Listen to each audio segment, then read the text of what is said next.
Oberoù en Ebestel. Pemmoar nugen vet pennat. Tridevez goude, festos rued en ranvro a bignaz eus Kezareia da Jérusalem. Don ardeaz an beleien a Pennadoù ar Iusevion de gaout a denem lakaet da damalerion en Paul. Hag e savein klem a en ebdeza en ur c'houlen evel ur c'hras diganta festos mategas fe Paul en dro da Jérusalem. Ur gwaldol e don ur c'hoza evit e laza war an ent.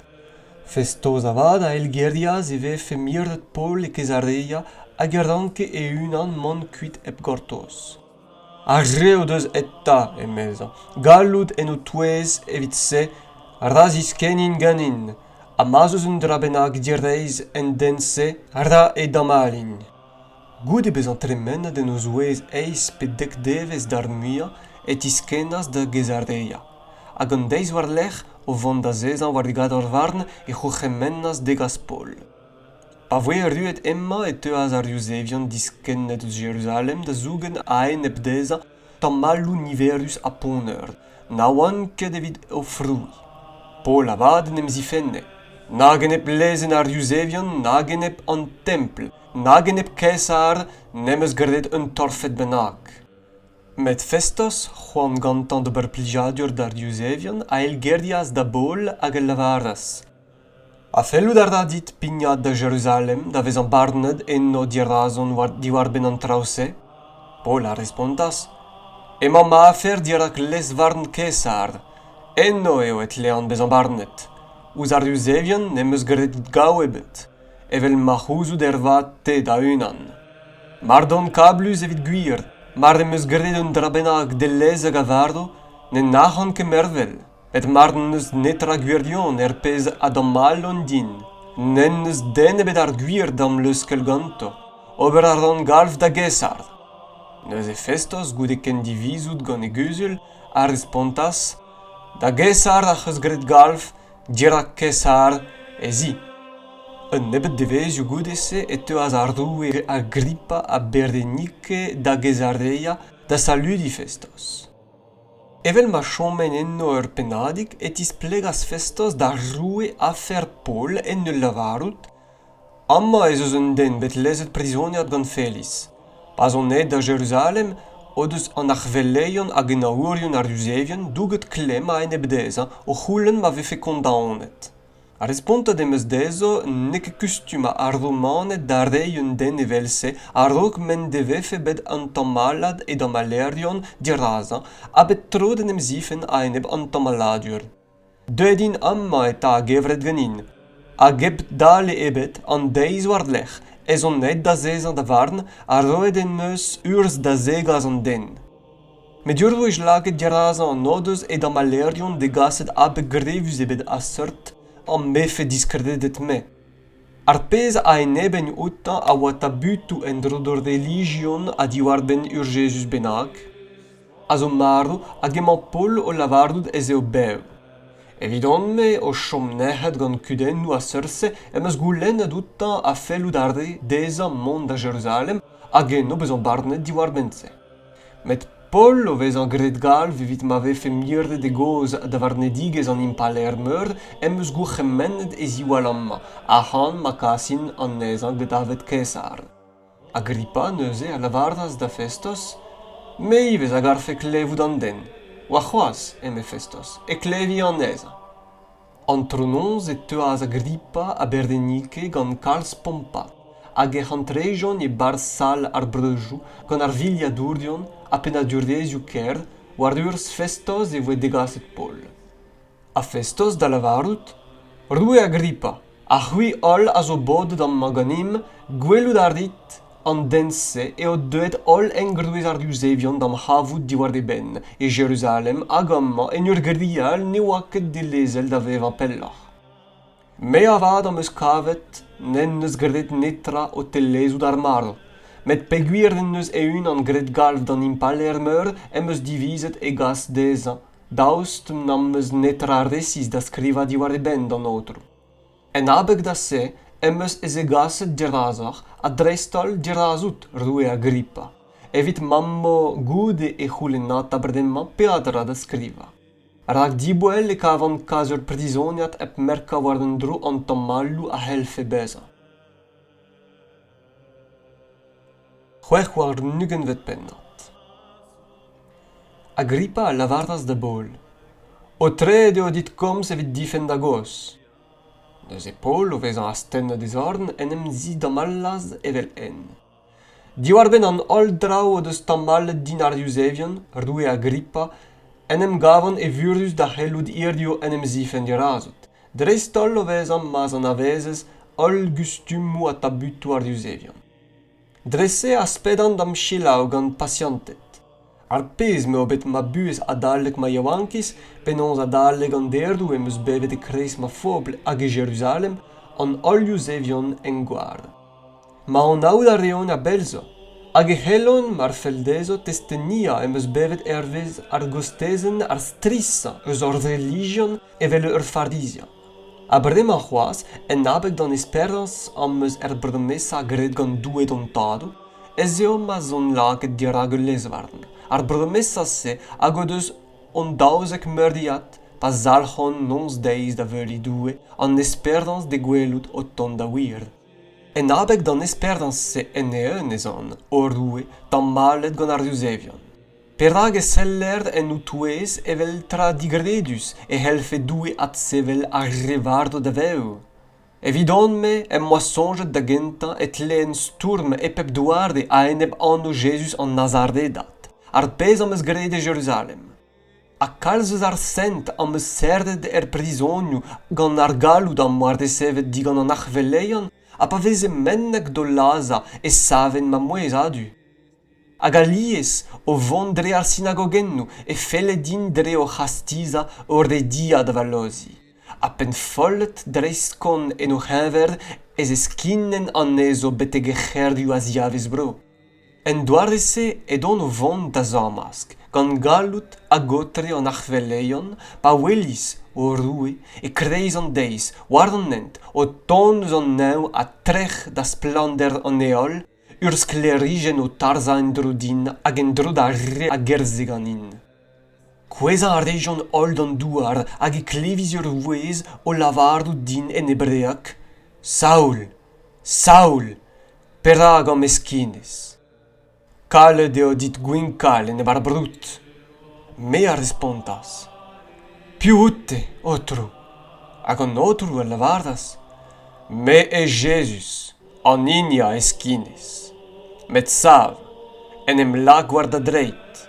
Arak Setu amma evit petra em meus en em ziskwezet dit, evit da lakaat da serviger a da dest eus ar weledigez a heus ma gwelle denni, hag eus ar re en em ziskwezin c'hoaz ganto ditte. Da ziwal a rin diouz ar bopl a diouz ar bagannet se a skasan da veto. Da zigerdio da o lagat, do lakaat da zistreit diouz an d'invaligen, d'ar sklerigen a diouz galout satan war zu doue. Evit mar de sevin ar pardon zo ferredou, hag ul lot erdez e touez ar sent, dre ar feiz en non me. Diwar neuze, roue Agrippa. Non ket bet disen touz ar weledigez neverse. Met e kontrol da re a oa e Damask da genta, a goudese da re a oa e Jérusalem, hag en ol gorn bro Judea ad ar baganed em eus prezeget e oa ret kaout keus a distrei ouz doue och en em ren diouz ur gwir binigen. Setu perag o deus ar Iusevion kroget en non e barz an templ a klasket ma laza. Met o vezan bet din dan oardez doue betegirdio em eus kendalchet da zougen testeni dir hag ar revian ken koulza hag ar revras. Ep lavarout netra estreget ar pez o deus disklerdiet an dioganerdion, a Moizez evel tra da c'horvezout. Da lavarde de, danke a Christ gouz av poan, a gurwech at savet, a c'henta a douez ar revardo et le emban ar sklerdigen d'ar bopl ad ar bagannet. A greiz ma lavarde an drase en ezi Pennadoù, Setu festos a vouez grev da lavarout. Kollet ar rez da ben, Paul. Da eskadurez vras as laka da drei da fol. Met Paul da respon, non ket fol, festos, en ordus murbet, met komzou a werdionez hag as kian vad eo a re az istagan. An traoù-se ninket traoù dian a vdardoù a gomz an outa gant pezh surventez. Ra gouzout mat ar dan, neus man ebet eus an traoù-se a vefe chomet e bezan a vezet ganta. Neket en ur c'horn kus benag in c'hoarvezet. A kredi ardez brofedet roue Agrippa, gouzout ar dan e kredez. Neus e Agrippa da respond da bol. War bouez nebet, gant da brdouennou, e rafez a c'hanon ur Christen. A Paul da lavardout, pe war bouez nebet e vefe, pe war bouez kalz, rablijo gant doue obert e teufen neket te epken, met ivez a reol a zo irio ouz ma chelau da veza evel ma zon me ma unan, en ur lakaet mez a gant ar chadennou ma. Neuze ez eaz en esav a roue, evel ar gouarnour, a berdenike, a garre a oa a zezet en oser. Och en emden na kuit e tivizen ken e trezo en ur lavardout, neus begret gant an dense netra de lez a gavardo pe a chadenno. Agrippa a diouzet a lavardas da festos. Tu a vije bet da ziebi an dense, pa nevet men neus gret galv da gesard. Seis war nugen vet pennat. Pa voe divizet ar c'haz dre vord beteg Italia, e voe fiziet Paul hag un nebet predizon ideal en ur c'hantener e anno Julius eus ar goorten Augusta. Pignad ar region war de lestr eus Adramitian ad le merdei a hed odou Asia, hag e zejom d'an donvar. Ganim e oa Aristarchos, ur Makedoniat eus Thessalonike. En devez war lech e touarjom e Sidon. A Julius o tiskwez madelez den e kever Paul a o treaz dezan mont da welou de vignonet evit kaut servijou diganta. O vez an loche da hano e hedjom odou kiperdendez, en abek medo an aviellou a en ebdim.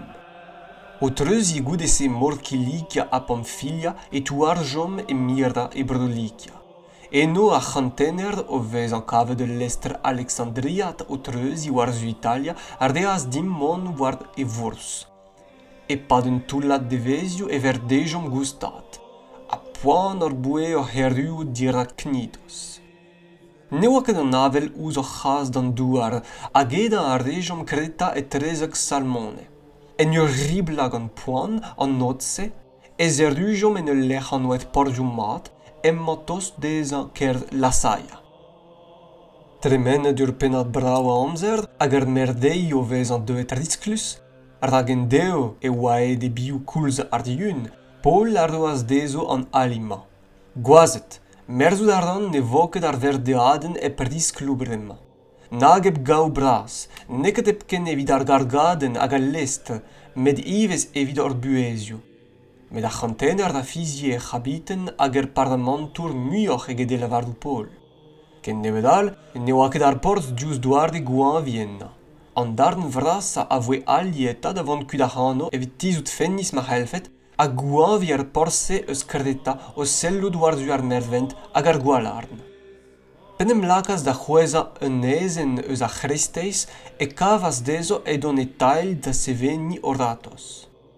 Sevel ar region an eord a ribla en eskreta. Met nebet goude e tirdollas o ton eus an enezen un avel a gorventen. An inia anverd ur a kilon. Al lester a voe skrapet gant an avel, ep galou dechel pen outi. Hag an em lezel da von e zem ganti. Tehet dindan un enezen ni gant vet koda e teujom a ben gant bech da vez an mistri d'ar vag via. Goude vez an savet ouma war al lester e voe graet gant ar skoazelladurioù, gourizet e voe al lester gant kerdin. Hag an aon da chom sko war ar sirten ar vard tolodet a lezas da riskla en neor war neu. Evel se oam douget gant ar ret. An trounons, o vezan ma oam gwal ejet gant ar gorventen en em lagjoin da zilastra al lestr ad an trede deiz gant o daouarn o unan ar vard tolodet a dolas kuit ar pardamantoù d'ar mor.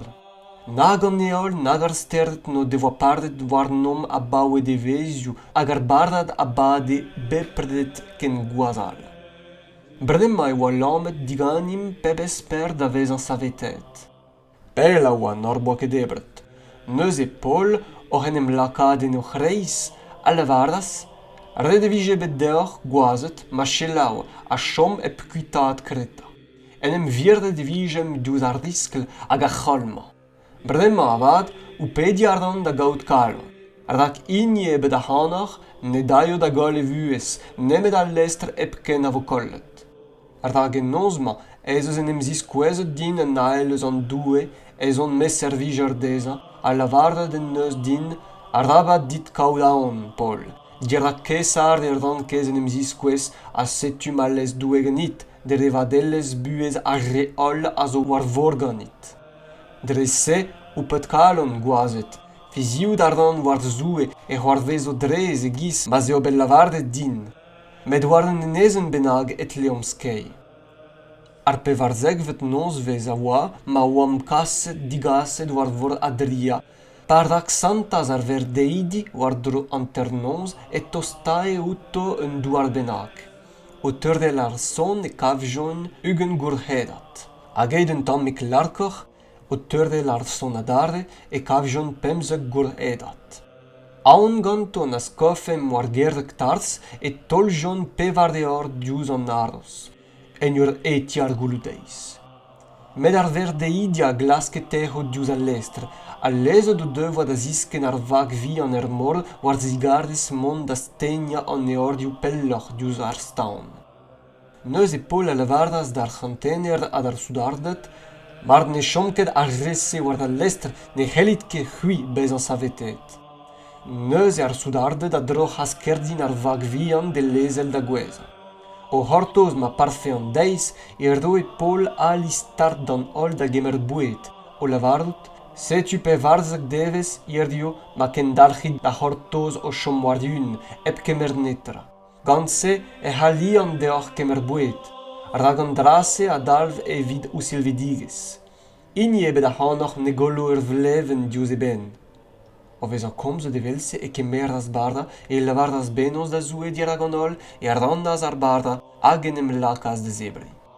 Neus e an hol devet kalon dezo hag emerdas boued in ivez. Bez e oam war da lestr e trezom hol daou c'han c'hwezek den a triugen. Debret ganto o gwalc'h en em lagjon da skanva da lestr o stlepel kuit an ed er mor. Pa zeuaz an deiz, ne an avezjon ket an douard, met spur manta a rain ep ken ur plek mor gant un trez e lech mardeine o sonj mo devefe an tud a gaz al lestr da skei. Distaga a rejon an eordioù da vont gant ar mor, a warden dro e tistarjon erdeoù ar sturioù.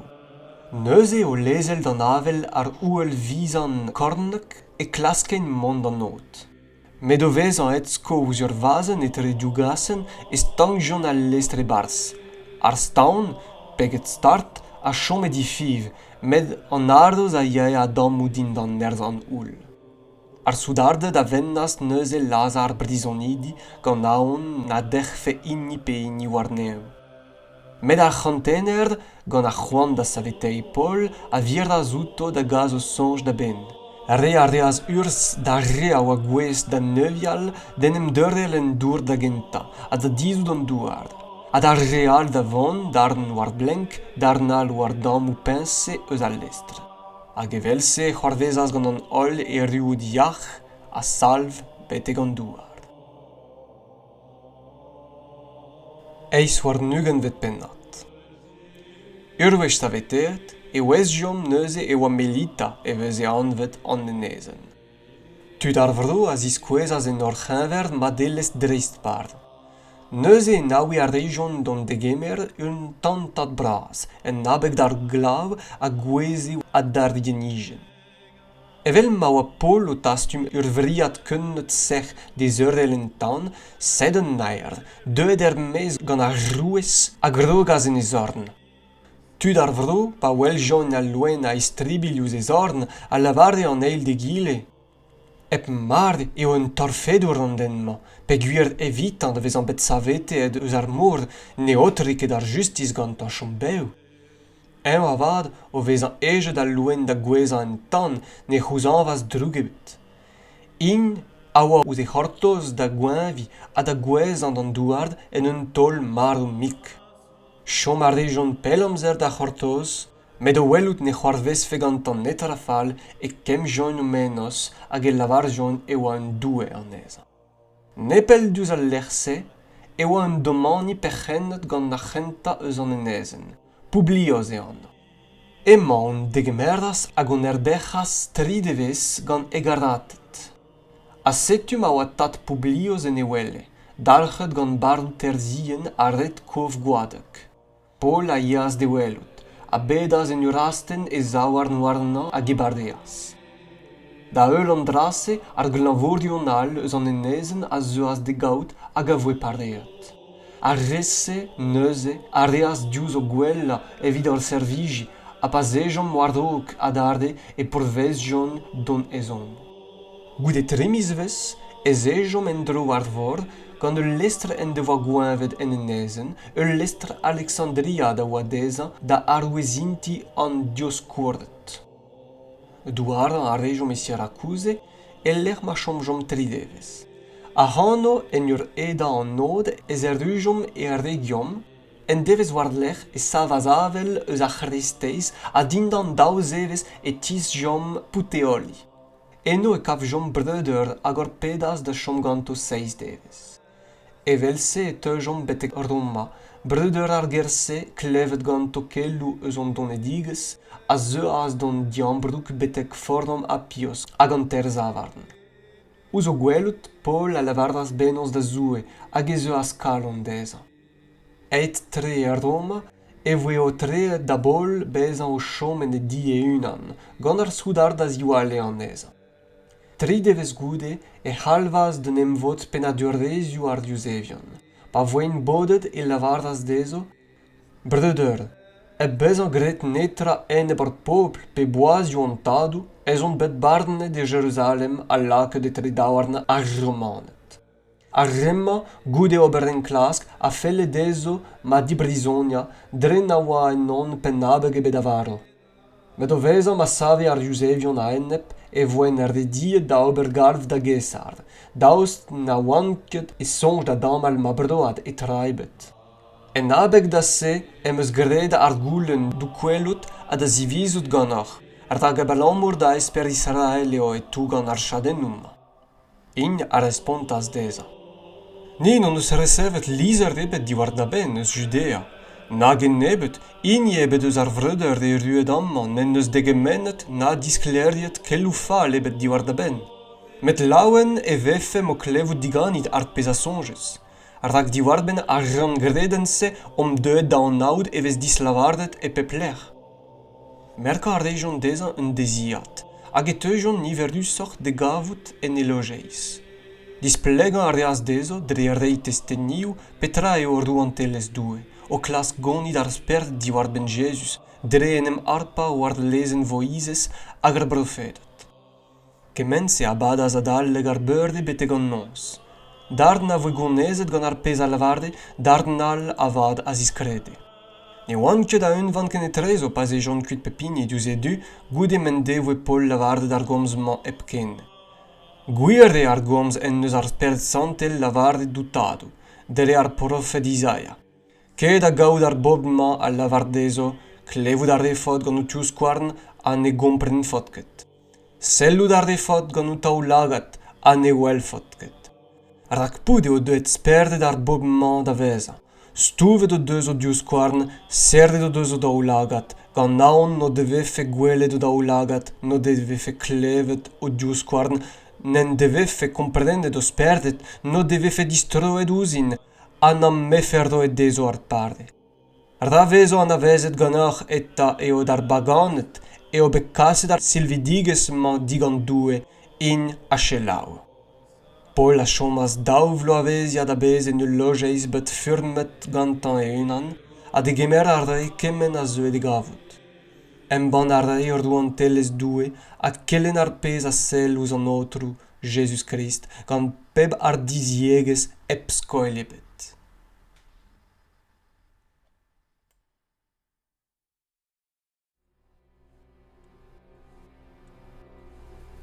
E chuom gant ur beden evit breiz.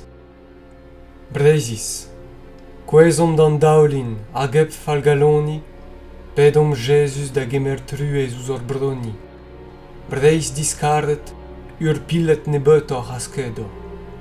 Wardodou a c'hord naouak, na dinvar le veuzo. Breizis, pedom a galon, ma vo at savet breiz, en e c'herd, evel gwechal, gant e yez hag e feiz. Eb feiz gristen brouioù ne c'hellbezan urzh ebet. Eb Brezhoneg, ken nebet ne c'hellbezan breiz ebet.